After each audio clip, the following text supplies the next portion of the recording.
भाई दूज। और आज आप लोगों को याद होगा भी, कई लोगों के गांव में तो अधिकतर सभी को याद होगा कि आज पिड़िया भी लगता है। गोधन कूट के उसी गोबर से पिड़िया लगता है। वो 1.25 महीना तक बहनें जो है अपने भाई की दीर्घायु की गाना गाती हैं और व्रत रखती हैं। काफ़ी अच्छा लगता है ये गीत। ये त्योहार भाई बहन का है। अरे चलले राजेश हो भैया मागी मुरलिया हो, यारे हमारा के ले वही हो भैया सुगा पंखी धानावा हो, यारे हमारा के ले वही हो भैया सुगा पंखी धानावा हो। चलले राकेश हो भैया मागी मुरलिया हो, यारे हमारा के ले वही हो भैया चूड़िया लहठिया हो, यारे हमारा के ले वही हो भैया चूड़िया लहठिया हो। अरे चूड़िया लहठिया ए बहिना बड़ा रे महंगिया हो, यारे छोड़ी दो नया हो ए बहिना बड़ा तो पीड़ियावा हो, यारे छोड़ी दो नया हो ए बहिना बड़ा तो पीड़ियावा हो। कैसे में छोड़ी भैया बड़ा तो पीड़ियावा हो, यारे तोहरे बधैया ए भैया करिले पीड़ियावा हो, यारे तोहरे बधैया ए भैया करिले पीड़ियावा हो।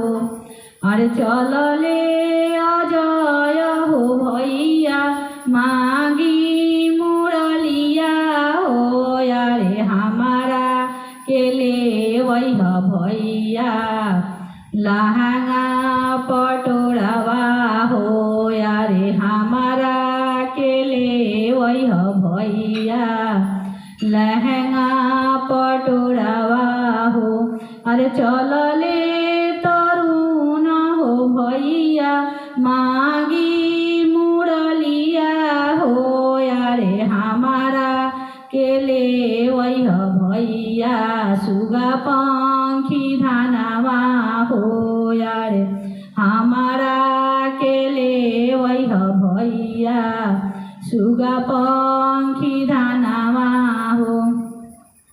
अरे कैसे में अरे सुगा पंखी धानावा ए बहिना बड़ा रे महंगिया हो, यारे छोड़ी दो नया हो ए बहिना बड़ा तो पीड़ियावा हो, यारे छोड़ी दो नया हो ए भैया बड़ा तो पीड़ियावा हो। अरे लहंगा पटोरावा ए बहिना बड़ा रे महंगिया हो, यारे छोड़ी दो नया हो ए बहिना बड़ा तो पीड़ियावा हो। अरे कैसे में छोड़ी ए भैया बड़ा तो पीड़ियावा हो, यारे तोहरे बधैया ए भैया करिले पीड़ियावा हो, यारे तोहरे बधैया ए भैया करिले पीड़ियावा। अरे चलले अंकित हो भैया मागी मुरलिया हो, यारे हमारा के ले आई हो भैया चूड़िया लहठिया हो, यारे हमारा के ले आई हो भैया चूड़िया लहठिया। अरे चूड़िया लहठिया ए बहिना बड़ा रे महंगिया हो, यारे छोड़ी दो नया होए बहिना बड़त पीड़ियावा हो अरे छोड़ी द नया होए बहिना बड़त पीड़ियावा हो अरे कैसे में छोड़िए भैया बड़त पीड़ियावा हो अरे तोहरो बधैया ए भैया बड़त पीड़ियावा हो अरे तोहरे बधैया ए भैया करिले पीड़ियावा हो अरे तोहरो बधैया ए भैया करिले पीड़ियावा हो।